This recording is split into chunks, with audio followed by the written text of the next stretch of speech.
Anupama serial से related update लेकर आ चुके हैं हम आपके बीच में। तो अनुपमा सीरियल में जो स्टोरी है, आपको एक स्टोरी में जहां एक पक्ष बुरा लगेगा तो अगली ही स्टोरी में सामने वाला पक्ष जो पिछले बार अच्छा लग रहा था तो वो आपको बुरा लगना स्टार्ट हो जाएगा। ये बात मैं इसलिए कह रहा हूँ क्योंकि अनुपमा के जो मेकर्स है वो कैरेक्टर को यूँ बदलते हैं। जो ख्याति आपको कल तक काफ़ी बुरी लग रही थी पुरानी स्टोरी में, डांस कंपटीशन वाले स्टोरी में, वो ख्याति अचानक से अब अच्छी लगने लगी है मैक्सिमम, क्योंकि वो इकलौती है उस वसुंधरा कोठारी को सवाल करने वाली। यहाँ तक कि राही के बाद बस ख्याति ही है जो सवाल खड़े कर रही है, क्योंकि प्रेम तो बिल्कुल चुप्पी साध के बैठा हुआ है, क्योंकि प्रेम को खुद डर है कि कहीं उसको ना निकाल दिया जाए, उसका ना भरोसा टूट जाए, क्योंकि पराग कोठारी से वो काफ़ी ज़्यादा पैसे लेकर इन्वेस्ट कर चुका था और उसमें उसको फेलियर हाथ लगा है। तो क्या होगा ख्याति का जब ये सारी चीज़ें और ज़्यादा बिगड़ती हुई नजर आएगी। आप लोगों में से मैक्सिमम का क्वेश्चन था कि ख्याति किसके साइड रहने वाली है। ख्याति आपको काफ़ी पॉजिटिव दिखाई देगी इस वाली कहानी में, क्योंकि ख्याति जो है सही के लिए आवाज़ उठाती हुई नजर आएगी। ख्याति ने आपको रिसेंट एपिसोड में भी दिखा कि किस तरीके से प्रेम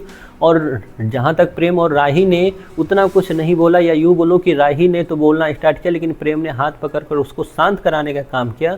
तो वहीं पे हमने ये भी देखा कि अकेले में ख्याति वो बात उठाती हुई नजर आई जो बात एक्चुअल में उस घर में उठानी चाहिए थी। लेकिन पराग है, जब पराग बेवकूफ़ी का पूरी तरह से वो मूर्ति है, वो हमेशा बेवकूफ़ी के अलावा शायद ही आपको कुछ करता हुआ नज़र आया था। तो पराग फिर से जो है एक बस फ़ोन कॉल में उसकी माँ के साथ गलत व्यवहार हो गया तो अब वो अपने ही घर के रिश्ते को तोड़ने के लिए मजबूर है।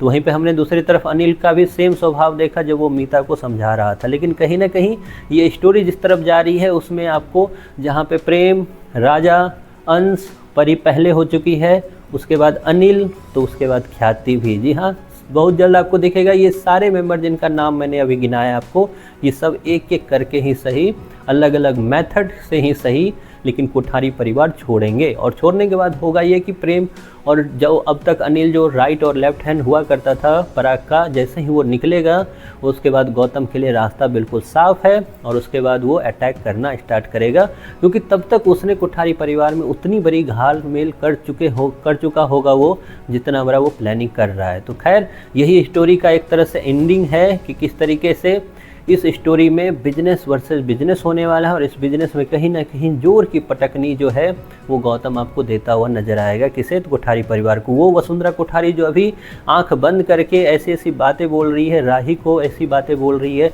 प्रार्थना को लेकर, और ऐसी बातें बोल रही है एक तरह से परी को लेकर, जबकि उसको पता नहीं कि यही जो गौतम है उसका सबसे बड़ा कब्र खोदने का काम करेगा। खैर ये सब कुछ तो होता हुआ आपको दिखेगा, लेकिन इतना ज़रूर है कि आगे जाकर ये स्टोरी आपको काफ़ी ज़्यादा इंटरेस्टिंग लगने वाली है, क्योंकि गौतम से ज़्यादा बुरे अभी आपको वसुंधरा और पराग लग रहे होंगे, इसमें कोई दो राय नहीं है।